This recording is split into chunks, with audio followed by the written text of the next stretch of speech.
Welcome to this very special edition of the KAJ Masterclass Live, the show which ensures that you profit from your time spent here with experts, either through their industry insights, information, or simply learning from them. And today we have Zane Griggs. He is a health and fitness coach, author, and uh, podcast host of the Healthy After 50 podcast. Welcome to the show, Zane. Thank you, AJ. I appreciate it. Thanks for having me. You are welcome. Welcome to the show, Zain. Welcome to India in this online form. And I'm sure not just in India, but a lot of people across the globe will benefit from what we are going to talk right now. We'll talk about peak performance after 50 and also the connection between health and career performance as we age. In this backdrop, we'll have our conversation. But before that, let's learn a bit about your background, your journey, Zain, so that audience knows who they are listening to. Okay. Well, thank you. I appreciate you again having me on here. I came into the health and fitness space professionally in 1998. So I've been working professionally for close to 27 years. And before that, I experimented with different diets. I was always into I was looking for a way to avoid chronic disease with lifestyle, with health, with fitness, and my diet. And so I was always experimenting, and I decided this is the direction I want to go with my life. I want to help other people do it. So with 27 years, it was a lot of trial and error. It was a lot of making mistakes, trying new things, experimenting with myself, then bringing them to my clients. And at this point in my life, I'm 54. Most of my clients are between 40 and 60 years old, and they're professionals, and they want to keep charging forward and making a difference with their career, with their families. They want to have that energy to keep moving forward and do the things they enjoy. And for many of them, that is their career.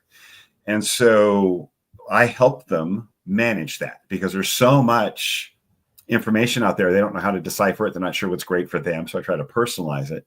And if we wait until we're diagnosed with disease or we need these medications, well, then we're managing disease. And so I try to help them prevent disease or reverse any issues they may have, any lifestyle-driven issues, and get them on a healthy track where they are proactive in their health and not reactive. Absolutely, Zain. So let me ask you a very obvious question. Okay. Is that why do they fall into this whole trap, especially when they have good metabolism, when they have life going on for themselves? And how do we suddenly expect them when life is not going fully in their direction? You want them to reverse it. What is it that they can do it when their metabolism is still with them and when they are in that position? I want to understand that mindset. Many people are fit, but many people are not able to take care of them. So is it only about busy life, or is it about we just start, thinking that it's not possible? Our mindset is the one that defeats us when we still have time. I think mindset is a big part of it, but we have to change our thinking. So I think when we were younger, in your 20s and 30s, you can plow through things, you can cut corners, you don't have to take care of yourself as much because your body responds and it heals quickly, and it can withstand certain stresses, whether it's from lack of sleep, a bad diet, drinking too much. But as we get older, our body doesn't recover as quickly. We don't have the hormonal profile. And so we do have to have a little more care and being a little more deliberate about the choices we make and what we put in our bodies and how we let ourselves recover. And we need to consider that your job and your family all create stress that we have to manage. And even your exercise routine, your health routine, whatever you do, that creates a certain amount of stress. And when we adapt to it, we get stronger. But there's some stressors we have to manage recovery. So we have to let ourselves recover, and we have to put good things in our body. And so it's a matter of thinking and being deliberate about our health mattering. Whereas before we could kind of burn the candle at both ends, we could cut corners with our health. Now we need to change our mindset that our health is the vehicle that allows us to continue to perform at that high level and to succeed. Because you can we have two real assets in our life. We have time and we have our health. You can't buy more time, but if you invest in your health, then maybe you'll have more time, and you'll have more active time where you can really do something with it, not time incapacitated because you didn't take care of yourself. And so I think that mindset needs to shift, in that our health matters as much as our wealth, and it should be tied to it, should be parallel. Absolutely. So say someone who has been in good shape, not so good shape, Mhm. and they are approaching 40s, 40 plus, 45, and they come in contact with you, Jay. How do they get started? Once they have realized, listen, I need to take care of myself, and they come in contact with you, how do they get started? What's the way you get them started? Several people will be able to connect with you, and a lot of people will be able to, listen to this episode. Maybe Mhm. they will get some sort of advice here. Absolutely. I think a big thing we need to eliminate. One of the things I ask people to try to eliminate is processed food or ultra processed food. So these foods with multiple ingredients that have a mixture of very processed oils that aren't usually occurring in nature. Not coconut oil, it's not olive oil. It's these very processed seed-driven oils, and then highly processed grains and sugars, all combined into these processed foods, basically these packaged foods that have become a substitute for real food, for home cooking. And if I get people to think, like, we didn't have all these diseases we have now back when people were cooking their own food, before we had packaged food. If you go back in the US 120 years, we didn't have the level of diabetes and obesity and heart disease that we have now, because most people were eating foods that you would find on a farm, right? They'd eat the food that you would grow or raise, and you could get from a farmer's market or something like that. It wasn't coming in packaged foods. Well, now in the US, 65-70% of our diet comes in these packaged foods. We've shifted our food source, and that's having a negative impact on our health. And it seems to be the biggest change we've had in our food system is primarily eating processed foods. Instead of that being 10% of our diet, it's now 60% of our diet. And so going back to whole food, real food, and then regular movement. So many of us get locked in these chairs, right? Where we live in a digital world. We have digital jobs, we have remote living, and that's all fantastic and a great way to scale your business and be a solopreneur. Fantastic. I'm doing it myself. I'm all for it. But we have to take time to move, and we have to be able to remove ourselves from the screen and from the desk and put ourselves through something that creates physical stress that we can recover from, to keep our body moving and healthy, right, and active. So those two things are really important: whole food, real food, movement, and then honoring our sleep schedule and making sure we're getting an adequate amount of sleep, honoring bedtimes, what I mean, working with the circadian rhythm and working with the sun. And those three things, it's nutrition, movement, and sleep. Those are your pillars for health, and those are your foundations. And you get those in place. Anything you add on to that is great, whether it's supplements or some sort of hormone replacement, peptides, all these things, these trendy things, sauna, all good things when managed well, but they cannot replace the foundations of movement, nutrition, and recovery or sleep. And so that's where I start. Let's start with the foundations and get those habits in place at a sustainable pace and level for their schedule.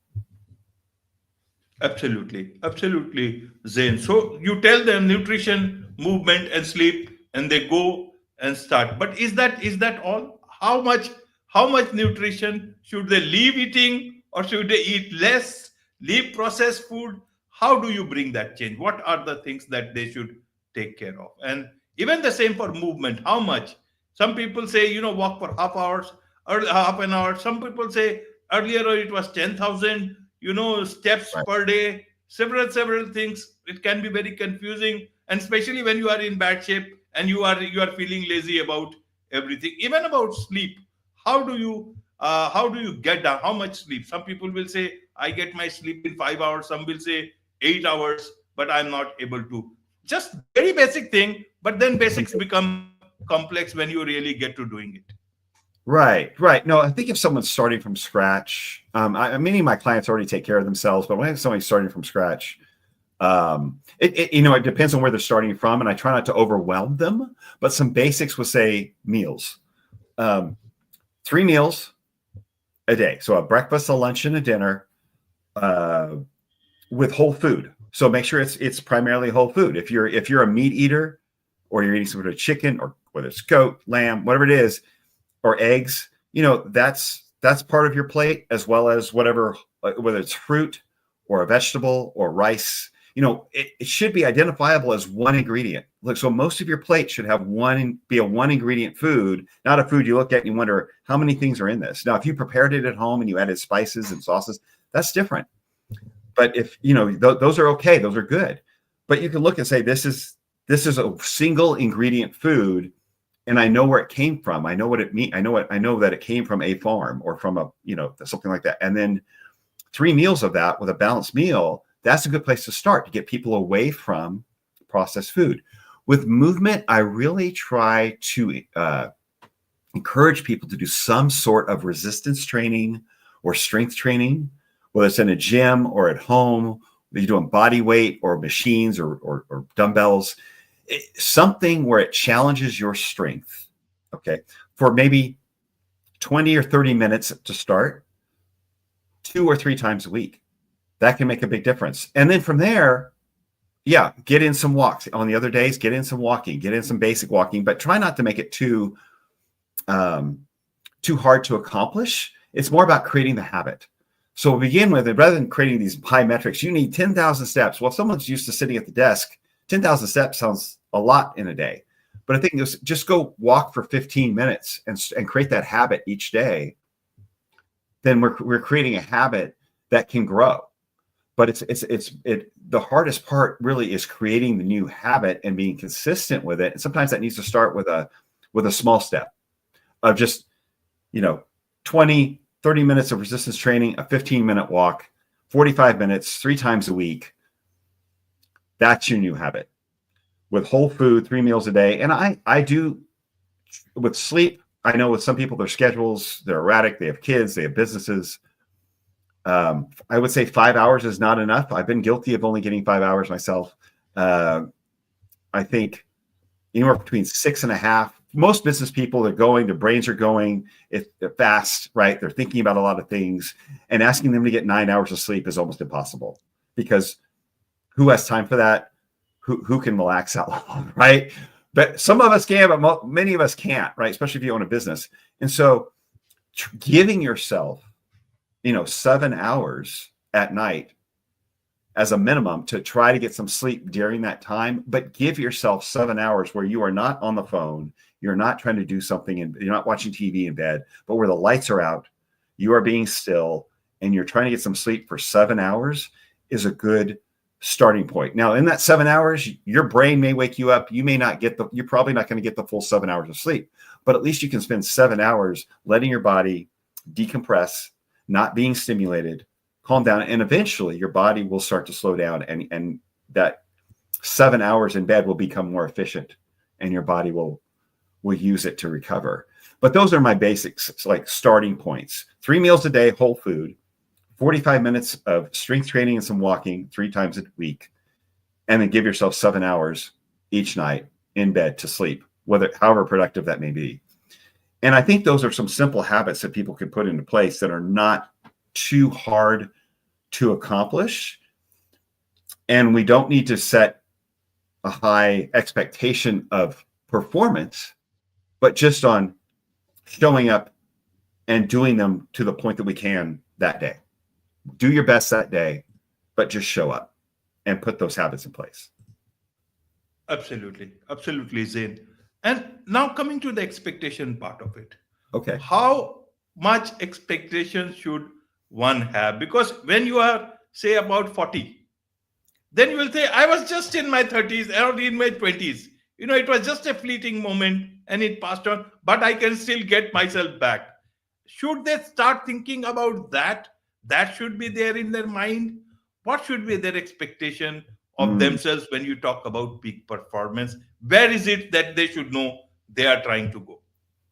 Right. None of us can perform like we did in our 20s again. I mean, we're not going to have the same. If you are an athlete in your 20s, you know, don't expect to be as strong or as fast or perform like a 25-year-old athlete, but you can get your health back in place where you have a healthy weight and a healthy metabolism, right? So you have a normal blood pressure that's not controlled by medications, or blood sugar that does not require insulin injections or other medications to control it. We can get back to that and have a healthy, highly productive, body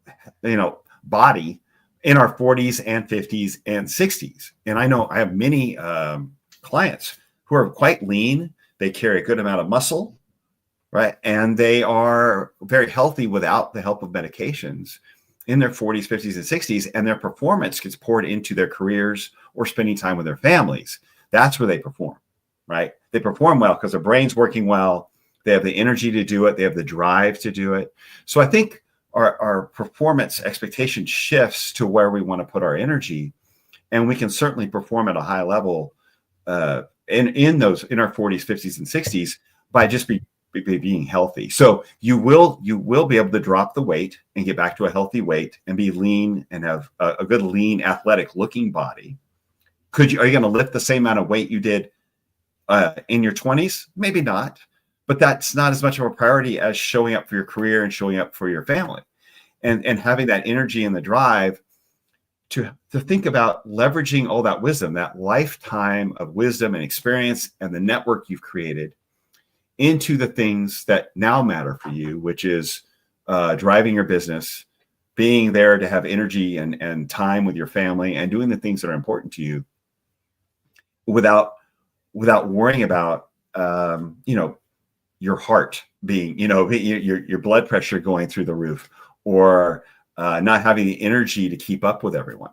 And so that's where it's the expectation shifts, I think, to what's important to you now and how do you perform well in those areas. And so it's a maturing of our expectations. We don't want to eat like a teenager, right? Just like we don't want to spend money like a teenager. We have to grow up and our goals change. And so we can't get away with the things we did in our teens and our 20s, but that's okay, because we'd probably die if we kept trying to, right? We'd probably kill ourselves with all the stupid things we did in our 20s, if we keep doing those, we wouldn't live very long. So it's good that we outgrow those things and we have a new level of expectation for ourselves. Absolutely. What about the challenges? What challenges should we be ready for if we are starting on that journey? How should we understand that? Well, understand that your body does need to rest. It needs recovery. You don't want to beat it up, right? I try to discourage people from doing these big challenges. They have like, I'm doing 60 days of, working out every day, and I'm going to cut back on every, I'm going to do these extreme level of fasting, and I'm going to do extreme level. It's like, there's a place for some of those tools, but to push your body into this 30 or 60 day hardcore doing something every day many times doesn't last, and our bodies kind of wear out. I mean, you're likely to get injured or run yourself down.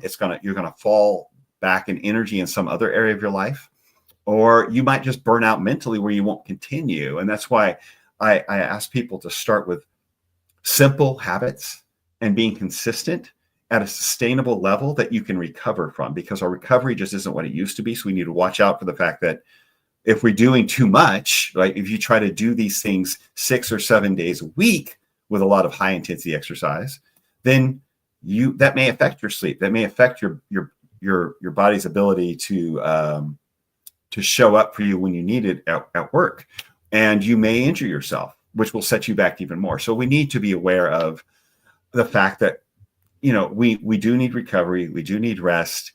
This is a long-term thing. We're not sprinting to health. We are making sustainable changes. And so I think we need to, you're going to find a lot of ambitious people, especially business owners. They're very ambitious. They want to hit it hard. They want to go fast, and our bodies need to be able to keep up. And so allowing ourselves to recover and to rest and to handle all the stressors we have and account for all the stressors we have in our life, including our career, our family, like I said earlier, as well as our exercise. All of those add up to stressors we have to manage. And so I think really appreciating where we are in our life, appreciating that we have more wisdom, so we need to be smarter at how we tackle these things rather than trying to do everything harder like we would have in our 20s when we didn't quite have the same level of wisdom. And so I think that's where I think sustainability is probably what we need to think about when we approach these things, not trying to crush everything like we're trying to, because this is our body. At the end of the day, it's your body and it needs to be sustainable. You're trying to crush your body. It may not bounce back like it did, 20 years ago. Absolutely. There's much to learn from you about these things, and also from your book, from your podcast. Thank you. Tell us a bit about your book, Kicking Ass After 50, and also about your podcast, Healthy After 50 podcast. Tell Thank us a you. bit about it. Well, the book was written with an MD friend of mine. He's a doctor, friend of mine in my area, who is basically, he came to me and said, "Hey, we were both early 50s or turning 50, and so we need to write a book for the guys who are like 50 years old. They're finding their health is challenging them, but they want to keep going, and they don't know what to do." So we created, really, it's more of a guide. It's kind of simple steps, explaining some things about the benefits of eating whole food, of getting in the movement. But we wanted to help them continue to, like I mentioned before, leverage their wisdom, their experience, their circle of influence as they move forward in their life, right? As they move forward in their 50s and 60s, so they can keep charging forward, because that's many times, that's what keeps us going, especially as men. We want to keep performing. We want to keep showing up. That business is what gets us out of bed in the morning. And when we come home, we want to have the energy to engage with our families, with our wives. We don't want to just be a lump on the couch, right? That we've come home at the end of the day and we're just useless. And we don't have the energy to engage with our families. So that's not okay. And so we wanted to give those guys something, a tool and a guide, something they could do to kind of revamp their drive, their energy, so they can keep showing up for the things that matter. And that was the motivation of the book. So it's really some basics with diet, exercise, sleep that we just talked about, to give them like a framework and a starting point. And then with my podcast, Healthy After 50, that is, I bring on a variety of guests that are doing things from, most of it around nutrition, some with exercise, to help motivate and inspire other people. Many of them are over 50 that come on, or in their 40s, and they are motivated by health. And it gives people some tips and some resources for improving their lifestyle, and so they can keep charging forward. It's not a exercise programming kind of podcast. It's really like conversations to help people hear from other experts in the field about health and things they could do to fine tune their diet or fine tune their lifestyle in some way to keep them building on their healthy habits. Absolutely. As I said, there's so much to learn from you, and I'm sure a lot of people would want to connect with you, learn from you, learn about you, be your client. What's the best way for them to do so? My website has the best way to connect with me is zanegriggs.com. It has all of my socials on there, whether you want to find me on Instagram or X or Facebook. You can find the links there. There's also a way to reach out to me or join the mailing list, my newsletter, or connect with me directly and set up a call to discuss coaching if they wanted. And also very soon we'll have a course out within just a couple of months, a simple course that people can follow that covers diet, exercise, recovery, supplements, and just kind of my thesis on how to remain healthy as we age, all in one digital course. Wonderful. With this, it's a wrap on this very special edition of the KAJ Masterclass Live. Thank you so much indeed for joining us. Thank you, AJ.